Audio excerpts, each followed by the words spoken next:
बच्चों को बचाओ, हमारे बच्चों को बचाओ। हम चाहते हैं कि जिस तरीके से हमारा भाई गया उस लड़के को भी मौत मिले। एक इंसान आपके सामने मर चुका है और आप उसको ये बोल रहे हो ये तेज चला रहा था। अरे इंसानियत होती है ना तो हाथ कांप जाते हैं, डर जाता है इंसान। अमीर साधों को कभी भी रियायत नहीं मिलनी चाहिए कि उनके बच्चे ने गलती करी, और मैं देख रही थी गलती करने के बावजूद भी उसके चेहरे पे एक शिकस्त नहीं थी, शर्मिंदगी नहीं थी, और उसके बाप मुंह छुपा के इंटरव्यू दे रहे हैं। उसका बच्चा अपना अगर मरता तो बाहर जाइए आप, एक कुत्ते बिल्ली तक की भी वैल्यू होती है, हमारे इंसानों की वैल्यू नहीं बची है। कभी आपके पुल गिर रहे हैं, ऊपर क्या चलते थे खड्डे में गिर रहे हैं, कभी नाले में गिर रहे हैं, क्या लाइफ है यहाँ पे। ऐसी कोई भी स्कॉर्पियो दोबारा रोड पे नहीं आनी चाहिए। ऐसा कोई माँ बाप एक्सक्यूज ना दे मेरे को नहीं पता कि मेरा बच्चा स्कॉर्पियो लेके चला गया और उसने किसी की जिंदगी उड़ा दी। इतनी बड़ी दिस इज नॉट एक्सक्यूज। कि इंसाफ मांगने के लिए हमें मोमबत्ती लेके घूमना पड़ रहा है हमारे देश में, जहाँ वेल एजुकेटेड लोग रहते हैं, जहाँ का कानून इतना कमजोर है कि उसको जगाने के लिए मोमबत्ती चलानी पड़ रही है। बच्चे को पेपर दिलवाने की उनको चिंता है, किसी का बच्चा चला गया उसकी चिंता नहीं है। पैसे वालों के बेटे ने इतनी मासूम से की जान ले ली और ऊपर से फिर वो अपनी गलती भी नहीं मान रहा, और उसके पेरेंट्स को भी सजा मिलनी चाहिए इसके लिए। We want justice for Sahil.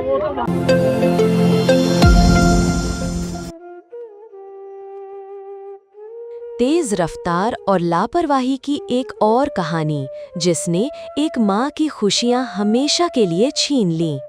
Scorpio गाड़ी से हुई दर्दनाक दुर्घटना में साहिल धनेश्रा की जान चली गई, जिससे पूरे इलाके में शोक की लहर दौड़ गई।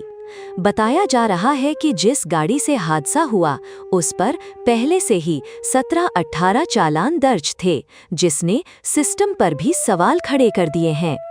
अपने बेटे को न्याय दिलाने के लिए मां की पुकार अब जन आवाज बन चुकी है।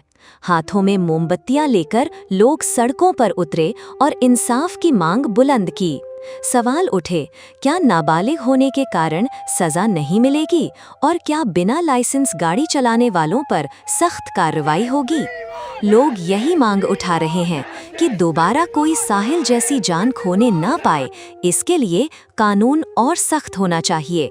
कैंडल मार्च में शामिल लोगों ने एक स्वर में कहा, दोषियों पर कार्रवाई हो, नाबालिगों को वाहन देना बंद किया जाए और सड़क सुरक्षा नियमों को पूरी तरह लागू किया जाए।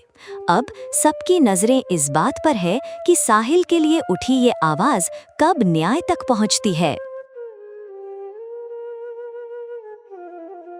अमीर साधों को कभी भी रियायत नहीं मिलनी चाहिए कि उनके बच्चे ने गलती करी, और मैं देख रही थी गलती करने के बावजूद भी उसके चेहरे पे एक शिकस्त नहीं थी, शर्मिंदगी नहीं थी, और उसके बाप मुंह छुपा के इंटरव्यू दे रहे हैं। उसका बच्चा अपना अगर मरता तो उसको तब भी वो चुप रहता, तब भी मुंह छुपाता क्या मीडिया से, तब तो वो ऊपर आके अपनी पूरी पावर लगाता। अपने बच्चे को बचपन से पाला था, हम खुद भी एक मदर से, हमारे भी घर के अंदर बच्चे हैं। आज उनके साथ हुए, कल को हमारे अपने बच्चों के साथ होगा। तो साहिल भी हमारा बच्चा, और उसके लिए हम स्टैंड लेंगे और सेंटर तक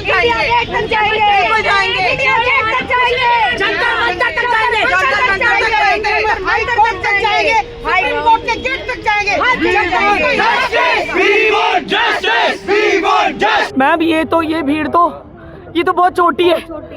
मेरे पास हिमाचल प्रदेश, जम्मू, मुझे नहीं पता मेरे कितने साहिल मेरे को फोन कर रहे हैं।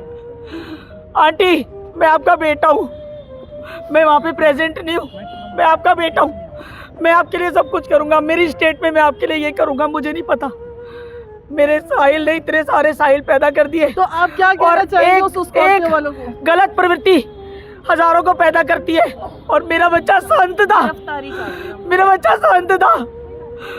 उस संत के लिए ये देख लो, उस संत के लिए ये देख लो, ये छोटा सा नजारा है। मैम उस स्कॉर्पियो के लिए आप क्या कहेंगे? मैम हमें जस्टिस चाहिए। ऐसी कोई भी स्कॉर्पियो दोबारा रोड पे नहीं आनी चाहिए। ऐसा कोई माँ बाप एक्सक्यूज ना दे मेरे को नहीं पता कि मेरा बच्चा स्कॉर्पियो लेके चला गया और उसने किसी की जिंदगी उड़ा दी। इतनी बड़ी दिस इज नॉट एक्सक्यूज। तो अभी हमारे साथ तहलका जी की वाइफ दीपिका आर्या भी इस कैंडल मार्च में शामिल हुई है। इनसे पूछते हैं, मैम आज ये जो इतना बड़ा कैंडल मार्च निकला हुआ है, इसमें क्या कहेंगे आप? मैम मेरे को तो पहले बहुत बुरा लग रहा है ये देख के कि इंसाफ मांगने के लिए हमें मोमबत्ती लेके घूमना पड़ रहा है हमारे देश में, जहाँ वेल एजुकेटेड लोग रहते हैं, जहाँ का कानून इतना कमज़ोर है कि उसको जगाने के लिए मोमबत्ती चलानी पड़ रही है। तो बहुत शर्म की बात है। मैं तो लेकर भी नहीं आई, मैं कैंडल लेकर भी नहीं आई, जस्ट बिकॉज ऐसे अगर जगने लग गया कानून, एक आवाज़ में, एक औरत की आवाज़ को 2 मिनट में सुनना चाहिए था। कि उसका बच्चा खोया, उसके आगे पीछे कोई है नहीं। जब इनको तब शर्म नहीं आई, इतने दिन से हम वीडियो अपलोड कर रहे हैं। आधे लोग तो ऐसे सोचते हैं कि हम लोग वीडियोस अपने व्यू के लिए कर रहे हैं, लेकिन अगर हम नहीं अपलोड करेंगे तब भी ये लोग बोलेंगे कि ये इन्फ्लुएंसर्स हैं, ये देश को क्यों नहीं जागरूक कर रहे, जागरूक करके क्या मिला। लेकिन इन्फ्लुएंसर के चलते कई चीजें ऐसी बाहर आती हैं जो पूरे देश में दिखाई जाती हैं। लेकिन 15 दिन तक मैम, लेकिन हम, वही तो बात है। एक्चुअली हमें पहले ये बताया गया था, एक्चुअली वो मेरी फ्रेंड है, तो उन्होंने मुझे ये बताया था कि पहले उनको परमिशन लेनी होगी कि वो वीडियो अपलोड करवा सकते हैं नहीं। ऐसे आप किसी के लिए वीडियो नहीं अपलोड कर सकते हो जब तक आपको वहाँ से नहीं मिलेगा। तो उन्होंने मुझे जब बताया, हमने तब अपलोड करी है वीडियो, और उस पर बहुत सारे लोग बाहर आए हैं। मैं सिर्फ इतना चाहती हूँ, ये वीडियोस वगैरह सब छोड़ो, उनको जस्टिस मिलना चाहिए। उनका बेटा वापस नहीं आ सकता, तो एटलीस्ट किसी का बच्चा ना खोए, ऐसा कुछ करो। मैं इस चीज़ पे यही कहना चाहूँगा कि इतने इंसिडेंट्स डेली हो रहे हैं, इस टाइम रूल का चेंज होना बनता है। अगर रूल चेंज नहीं हुआ तो इस टाइम मेरा दोस्त है और आगे मैं हो सकता हूँ और कल को आपका भी बेटा हो सकता है। तो क्या करेंगे रसूखदार इसको, जो अपने बच्चों को बिना माइनर में होकर के जो गाड़ियाँ दे देते हैं, इस पर आप क्या कहेंगे? देखिए, आप आज अपने बच्चों को गाड़ी की की दे देते हैं, ठीक है, एज यू ऑलरेडी नो कि आपके बच्चों को गाड़ी किस तरीके से चलाने आती है और वो कितने रिस्पॉन्सिबल है चीज़ों को लेकर के। हो सकता है कि आपके बच्चे भी कभी रोडों पे निकले और कोई और बाप अपने बच्चों को एक चाबी दे दे और अगला बच्चा आपका हो हॉस्पिटल के अंदर और आप हमारे साथ हो। तो मैं यही कहना चाहूँगा, आप लोगों की मांग क्या है इस कानून के चेंज होने की? हमारी ये मांग है। पहला क्वेश्चन तो ये है कि जब भी हमारे देश में कोई भी क्राइम होता है, हम सबसे पहले पेटिशन क्यों फाइल करते हैं? हमारे देश में क्या ऐसा कोई कानून नहीं है कि हमें डायरेक्टली इंसाफ मिल जाए? वो हमारा भाई था, हमारे साथ उसने काम करा है, हम उसे 2020 से जानते हैं। क्या हम जस्टिस तरीके का नहीं करते हैं? हम चाहते हैं कि जिस तरीके से हमारा भाई गया, उस लड़के को भी मौत मिले, क्योंकि हमारा भाई जा चुका है, हमारा दोस्त जा चुका है, हमें जस्टिस चाहिए। मैं नोएडा से आई हूँ, द्वारका। मेरा पास भी बेटा है, ठीक है, 17 years old. I'm so frustrated with the condition of this country right now. Everyone is accountable. Government is accountable. बाहर जाइए आप, एक कुत्ते बिल्ली तक की भी वैल्यू होती है, हमारे इंसानों की वैल्यू नहीं बची है। कभी आपको पुल गिर रहा है, ऊपर कभी चलते थे खड्डे में गिर रहे हैं, कभी नाले में गिर रहे हैं। क्या क्या लाइफ है यहाँ पे? क्या चाहेंगे कि ये जो कानून है बदलना चाहिए? कानून आप ऐसा एग्जाम्पल क्यों नहीं सेट करते हो? Why don't you force strict punishment for the parents? Whosoever is accountable, that person should be held accountable and given strictest punishment. आपको क्या लग रहा है आज ये कल नहीं होगा, परसों नहीं होगा? बेसिकली जो भी पेरेंट्स हैं उनके ऊपर आप ब्लेम करती हैं कि ये पेरेंट्स की गलती है। Parents, government, our laws, enforcement of laws, everyone is accountable. और ये कंडीशन नहीं चेंज होगी, आप उसे आज लिखवा के देख लीजिए, जब तक गवर्नमेंट स्टेप इन नहीं करेगी इसके अंदर। आप लोगों की मांग क्या है? हमारी मांग ये है, इस एग्जाम्पल में, इस केस में जिसकी बच्चे की जान गई है, आपको दोबारा से ऐसा एक एग्जाम्पल सेट करना चाहिए, ऐसी पनिशमेंट होनी चाहिए। नेक्स्ट टाइम हर पेरेंट अपने बच्चों को देने से पहले 10,000 बार सोचेंगे। What is going on? निकलना पड़ रहा है, तो ऐसे Is it a fucking joke? People are asking, influencers ने पैसा लिया इसलिए आप वो डाल रहे हैं, ऐसा नहीं है। We are supporting because we want to influence people and it is for our own safety. कितना पैसा है वो इतना देखो, उसने इतनी मुश्किल से उस बच्चे को पाला है, इतना सब बताती थी कि स्मीना मैंने बहुत डिफिकल्टी से इसको पाला है, और उसके बाद आज उसके पास कुछ नहीं बचा। वो लड़ रही है हमारे बच्चों के लिए कि हमारे बच्चे कल को सेफ रहे। उसको पता है उसका बच्चा वापस नहीं आएगा, और हम भी इसीलिए लड़ रहे हैं। अपना फायदा तो कराओ कम से कम। नहीं, हम ऐसा नहीं सोच रहे। हमारी सोच ये कहती है कि अगर मैम हम सुनते हैं ये लड़के के फादर ने कहा है फर्स्ट टाइम कोई इतना तो the kid has no remorse on him. What kind of kids are we? बच्चे को सजा मिले, कोर्ट हैज नॉट मिलनी चाहिए। अगर नहीं मिलेगी तो हम जैसे लोगों को भी लगेगा हमारे पास पैसे है, हम अपने बच्चों को गाड़ी दे सकते हैं, उसके सपने पूरे कर सकते हैं। अगर हमें नहीं दिखेगा कि किसी को सजा ही नहीं मिलती है, अगर मिल ही नहीं रही है, तो हम भी देंगे ना, ऐसे ही लगेगा। पेरेंट्स का कहना है कि ये पहली बार गाड़ी निकाली गई, क्या आपको उस गाड़ी की चलान, वो पागल औरत नहीं है जिसने इतने सारे चालान बाहर करवा दिए। वो मैं कह रही हूँ माँ के रूप में वो देवी बाहर आई है, जिसने हर माँ को जागरूक किया है। 13 चालान वो देख चुकी है। आज की डेट में उसको पता है उसका बच्चा नहीं वापस नहीं आएगा, वो दूसरे बच्चों के लिए लड़ रही है। ये एक पहल होगी, ये एक पहल होगी, एक पहली औरत जिसने अपने बच्चे के लिए लड़ाई करी। क्या आने वाले समय में इस कानून को बदलने से जो सिंगल माएँ हमारी कितनी सारी हमारे देश में कितनी सिंगल मदर होंगी जो अपने बच्चे को अकेले पाल रही हैं, उन मदर्स के लिए ये मिसाल होगी? बिल्कुल मिसाल होगी। उन मदद छोड़ो मैम, हम सबके बच्चों के लिए भी मिसाल है कि हमारे बच्चों को भी गाड़ी नहीं मिलनी चाहिए 18 से पहले। हम भी यही चाहते हैं, हमारे बच्चे भी देखें। बेसिक ह्यूमैनिटी सिखानी चाहिए। मैं वही तो बता रही हूँ, सबके बच्चे अगर आप सजा नहीं दोगे, बताओ आप 10th के बोर्ड एग्जाम्स किस बच्चे को लिखवा रहे हो जिसके अंदर मॉरल वैल्यूज नहीं है? और पहले बड़ी बात उनको भी मैंने वीडियो देखा, उन बच्चों का बच्चे चिल्ला रहे हैं, बच्चे बोल रहे हैं ये ओवर स्पीड में एक इंसान आपके सामने मर चुका है और आप उसको ये बोल रहे हो ये तेज चला रहा था। अरे इंसानियत होती है ना तो हाथ कांप जाते हैं, डर जाता है इंसान। कितनी हिम्मत होगी उस दिमाग में जो इतनी बड़ी उसने हरकत दिखाई है। उसकी बहन चिल्ला रही है, अपनी बहन का पाप छुपाया जा रहा है, बहुत गलत है ये। हमारे घर में भी बच्चे हैं हमारे, और साहिल भी हमारा ही बच्चा था। आज हमारे परिवार का बच्चा हो चाहे इस देश का बच्चा हो, अगर उसके साथ कुछ गलत हुआ है तो जो गलत है चाहे वो माइनर हो जो मर्जी हो उसको सजा मिलनी चाहिए हर हाल में। और साहिल की मदर एक सिंगल मदर होने के नाते जिस वो दर्द से गूंज रही है शायद वो दर्द हम पहचान भी नहीं पाते औरतें। हम भी खुद भी एक माएँ हैं, हमें इस दर्द में उनके साथ होना चाहिए और उनको जस्टिस दिलाना चाहिए और उस अपराधी को जेल के अंदर करना चाहिए चाहे उसका कितना मर्जी उसके फादर रईस क्यों ना हो। ये भी सरीना जी की कहने की बात है कि जो फादर चाहे जितना रईस क्यों ना हो उसको सजा जरूर मिलनी चाहिए। मैम आपसे जानेंगे कि एक रसूखदार का बच्चा जो स्कॉर्पियो चला रहा था और उसने उस बच्चे को जान से मार दिया, इसको क्रिमिनल एक्ट कहेंगे आप? एब्सोल्युटली, ये तो क्रिमिनल एक्ट है और जिसके लिए पूरी द्वारका सड़कों पे उतरी है। हम कैंडल मार्च के द्वारा आप सभी डिपार्टमेंट से अपील करते हैं, आप मीडिया वालों से, सरकारों से, इवन आपने पुलिस डिपार्टमेंट से कि इसको बिल्कुल हल्के में लिया जाए। आप देखिए कि कितनी निर्दय तरीके से ये हत्या हुई है, इसको हत्या बोलेंगे, एक्सीडेंट नहीं है ये हत्या है। सीधा बच्चे के ऊपर गाड़ी चला देना और कितनी फीट तक ऊपर से आके गिरा है बच्चा, बहुत दर्दनाक है। सारा द्वारका खड़ा है, जब तक इंसाफ नहीं मिलेगा ये मुहिम पहली नहीं है, ये चलता रहेगा, ये शुरुआत है। द्वारका नहीं, सारा इंडिया जस्टिस फॉर साहिल। तो आप क्या कहेंगे, आप जस्टिस मांगने के लिए ऐसे हमें सड़कों पे उतरना पड़ रहा है, लेकिन क्या सबको पता था वो बच्चा? हम ये चाहते हैं हमारा बच्चा चला गया और किसी का बच्चा नहीं जाए, ये साधारणशाही बंद हो, ये अमीरों को पैसे चढ़ाना हमारी भी है, हमारी भी है। हमारे बच्चे भी बड़े हैं, हमें भी सेफ्टी चाहिए बच्चों के लिए अपने, ताकि हमारे बच्चों के साथ भी ये ना हो, इसीलिए हम बच्चे हैं।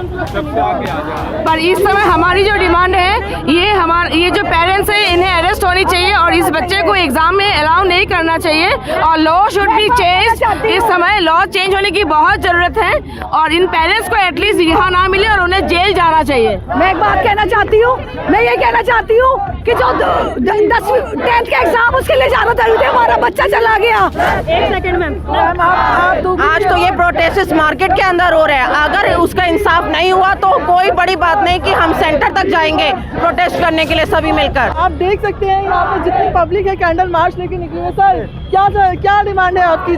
जस्टिस, साहिल के लिए जस्टिस चाहिए हमें। तो आप क्या चाहेंगे कि कानून व्यवस्था में क्या चेंज होना चाहिए? कानून व्यवस्था में पहले तो यही चेंज होना चाहिए कि उनके पेरेंट्स को कुछ ना कुछ जेल भेजना चाहिए। सबसे पहला काम तो यही करना चाहिए क्योंकि स्टार्ट वहीं से हुआ है सब कुछ।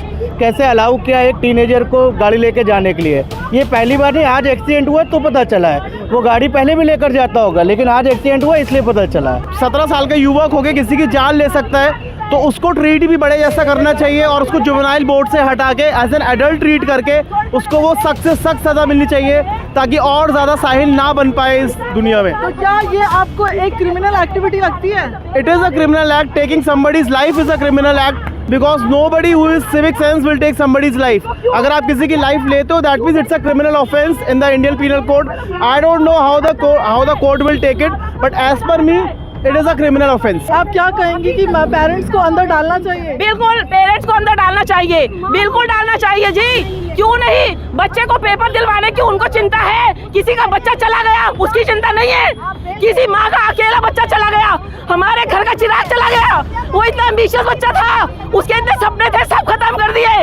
मैनचेस्टर यूनिवर्सिटी से कल परसों उसका लेटर आया, किसको भेजे हम, किसको भेजे? हमारे घर में एक ही बच्चा था वो, इतना अच्छा बच्चा आजकल किसी के घर में हो बड़ी बात है। ये राशा जैसे बच्चे भेज के सबके बच्चे मरवा रहे हैं। ये आप लोगों के भी बच्चे, पुलिस वालों के, कानून वालों के, जजेस के, वकीलों के, किसी के भी हो सकते हैं। कल को वो मारे जा सकते हैं। ये रसूखदारों की जो लापरवाही है, ये पैसे डाल के जेब में गर्म करने की ये जो तकनीक है ना, इनकी पुरानी चली आ रही है, ये बंद होनी चाहिए, ये बंद होनी चाहिए। जस्टिस तो चाहिए साहिल को, उसके बेचारे की जान चली गई। मैं एक सवाल पूछना चाहूँगी देश के कानून से, कब तक जुवेनाइल और माइनर के नाम पे क्राइम होते रहेंगे? एक रेपिस्ट जुवेनाइल होता है, बच जाता है। एक एक्सीडेंट करने वाला जुवेनाइल माइनर है, बच जाता है। क्यों? उसको कर्म करने के लिए अक्ल होती है, अपराध करने के लिए अक्ल होती है, तो सज़ा भुगतने के लिए क्यों नहीं है? तो लॉ में चेंजेस लाने होंगे। माइनॉरिटी के एज को थोड़ा और कम करना पड़ेगा, क्योंकि ये जो 15 से 17 साल के लड़के होते हैं, ये उनके अंदर पता नहीं किस तरह के हार्मोनल चेंजेस होते हैं जो इतने उग्र हो जाते हैं वो। और उनके इस हरकतों पे जब माँ बाप भी कंट्रोल नहीं कर पा रहे हैं, तो कानून का सहारा माँ बाप को भी लेना पड़ेगा। कोई भी माँ बाप जानबूझकर नहीं करता, लेकिन बच्चे सुनते नहीं हैं और कानून में बदलाव लाना पड़ेगा। साहिल के लिए, इंसाफ के लिए खड़े हैं। साहिल कैसा बच्चा था? आपके साथ क्लास में भी पढ़ता था। We met first in 9th standard. First time जो स्कूल में आया था वो तो कहते मेरे साथ ही पढ़ता। उसके बाद से हम लोग इतने से बेस्ट फ्रेंड बन चुके थे, साथ में रहते थे। मैं उसके घर पे एक महीने रहता था। आंटी, मैं, साहिल, तीनों हमेशा मतलब आपस में इधर रहते थे 7 महीने। और मेरा इतना अच्छा फ्रेंड था वो, बेस्ट फ्रेंड। एंड बहुत टाइम से उसके बाद आफ्टर 12th हम लोग अपने अपने लाइफ में बिजी हो गए थे, बात नहीं हो पा रही थी उससे। और अभी 5 फरवरी को मैंने उसे कॉल किया, बस ये पूछने के लिए भाई कैसा है, बट उसने कोई कॉल पिक नहीं किया। मैं सोचा कोई बिजी होगा, बट मुझे नहीं पता था कि वो है ही नहीं मेरा कॉल पिक करने के लिए इस टाइम पे यहाँ पर। तो आप देख सकते हैं कि उसका जो दोस्त है वो कितना भावुक हो गया है। वो बहुत टाइम से, और उसका स्वभाव मैं जानूँ कि वो किस तरीके का बच्चा था। वो मेरे लिए बड़ा भाई था। वो मुझे ना बहुत चीज़ें अपनी लाइफ में करना आता ही था। I never foot outside my world. मैं घर पे हमेशा रहता था, पर उसने मुझे सब सिखाया लाइफ में कैसे लोगों से बात करनी है, कैसे चीज़ों से कैसे हैंडल करना है, how to tackle things. And आज ये सिचुएशन आ गई कि उसकी मम्मी को मैं संभालूँ, मैं मेरे फ्रेंड संभाल जो मेरे को संभालते आ रहा है स्टार्टिंग से। मैं यही कहना चाहूँगा कि भाई अगर आप माइनर हो तो गाड़ी मत चलाओ प्लीज़। हाँ, और अगर आपको गाड़ी चलाने नहीं आती तो फिर तो बिल्कुल सड़क पे मत उतरो, क्योंकि शायद आपको गाड़ी ना चलाने आने की वजह से किसी और की माँ के साथ ऐसा हो जाए। कुछ छोटी सी एक व्यूज़ पाने के लिए, रील्स बनाने के लिए उन्होंने इस तरीके की गाड़ी चलाई, उस पर क्या कहेंगे? मैं यही कहना चाहूँगा बहुत गलत किया भाई। देखिए, हमारी सबसे बड़ी मांग ये है कि जितने भी जुवेनाइल बच्चे हैं ना, उनमें डर होना चाहिए, जो कि बच्चों में बिल्कुल भी डर नहीं है, ना पेरेंट्स का, ना कानून का, ना समाज का, कोई उनमें डर नहीं है। और उनमें डर तभी आएगा जब उन्हें लगेगा कि हम रैश ड्राइविंग करेंगे, हम तेज़ गाड़ी चलाएंगे तो हमें कुछ सज़ा हो सकती है। पर उन्हें, वो बहुत बच्चे अवेयर है, उन्हें पता है हम जुवेनाइल है, हमारा कुछ नहीं होगा। रील बनाने के चक्कर में अक्सर एक्सीडेंट कर बैठते हैं।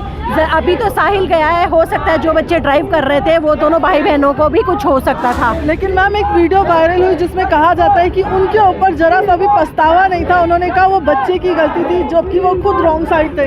देखिए, उनमें पछतावा इसलिए नहीं है क्योंकि पेरेंट्स ने ना उनको पहली बार नहीं रोका। अगर उन्होंने पहली बार गलती की थी और पेरेंट्स ने उन्हें जब रोका होता तो ज़रूर उनमें डर होता, क्योंकि ओवर स्पीडिंग के 10 पहले से ही उन पे चालान है। इसका मतलब बच्चे तेज़ ड्राइविंग करके वीडियोस और ये सब पहले बना चुके होंगे, रील्स, जो कि सोशल नेटवर्किंग में भी देखा जा सकता है। और जब तक डर नहीं होगा और पेरेंट्स में डर नहीं होगा कि अगर हमारा बच्चा गलती करेगा तो सज़ा उसी को मिलेगी, तो तब तक इस पे कंट्रोल नहीं होगा। इसलिए इस पे जुवेनाइल पे भी कानून बनना बहुत ज़रूरी है, क्योंकि ये देखना है कि किस तरीके से उसने गलती की है। उन्होंने गलती जानबूझ के की है या कैसे की है, ये तो जानबूझकर ही मानी जाएगी, क्योंकि एक तो ओवर स्पीडिंग, दूसरी बार उसमें रील बना रहे हैं आप, तो दोनों चीज़ें ही गलत है। ओवर स्पीडिंग में आपसे कंट्रोल खो जाता है, ये आपको मालूम होना चाहिए। और सावधानी हटी, दुर्घटना घटी, वही चीज़ इसमें हो गई। आपका ध्यान, दोनों भाई बहन का ध्यान रील में चला गया, सामने आपको दिखा नहीं, जिसमें से बच्चा जंप किया, गिरा। और अगर वो नॉर्मल ड्राइविंग स्पीड में होते और सामने देख रहे होते तो शायद वो उसी समय कंट्रोल कर लेते, बट उनका ध्यान आई थिंक रोड साइड था ही नहीं, तभी तो वो बच्चा नहीं दिखा और उनको मौका नहीं मिला उसके ऊपर से गाड़ी, तभी वो चला दी उन्होंने, क्योंकि वो सामने देख ही नहीं। एफआई जिस समय हम एफआईआर लेने गए थे उस समय पहली बात तो ये 12 बजे एक्सीडेंट हुआ, तो रात को 12-1 बजे तक एफआईआर क्यों नहीं लॉन्च हुई? सबसे पहली बात तो ये है। दूसरी बात, जो हमने एफर्ट्स किए उसके उन्होंने बोला कि भाई जो हमारे डीसीपी हैं वो सब बाहर गए हुए हैं। उसके बाद एफआईआर जब हुई तो उसके अंदर लड़के की उम्र 19 साल थी। नेक्स्ट डे जब हम मॉर्चुरी में गए दीनदयाल के अंदर, मैं और मेरा ब्रदर छोटा भाई, हम दोनों वहाँ गए तो आईओ मुझे बोला के स्पेशली बोलता है कि मैंने इसका आधार कार्ड मंगाया, बच्चे की उम्र 17 साल निकली है। तो मैंने कहा सर, मैंने कहा रात को 19 कैसे थी? मैंने उनसे क्वेश्चन किया रात को 19 कैसे थी? बोला नहीं, आधार कार्ड अभी मंगाया। मैंने कहा तुमने मेरे बेटे का आधार कार्ड मंगाया था रात को, तो उसका क्यों नहीं मंगाया? तो मैं उसी समय समझ गया ये केस ट्रांसफर हो गया जुवेनाइल के अंदर। मैं उसी समय समझ गया था ये केस। क्या आपको लगता है ये एक रसूखदार का बच्चा है? बिल्कुल रसूखदार का बच्चा है, बिल्कुल ट्रांसपोर्टेशन का काम है इसका। क्या इस बच्चे जिस बच्चे ने एक्सीडेंट किया उस बच्चे के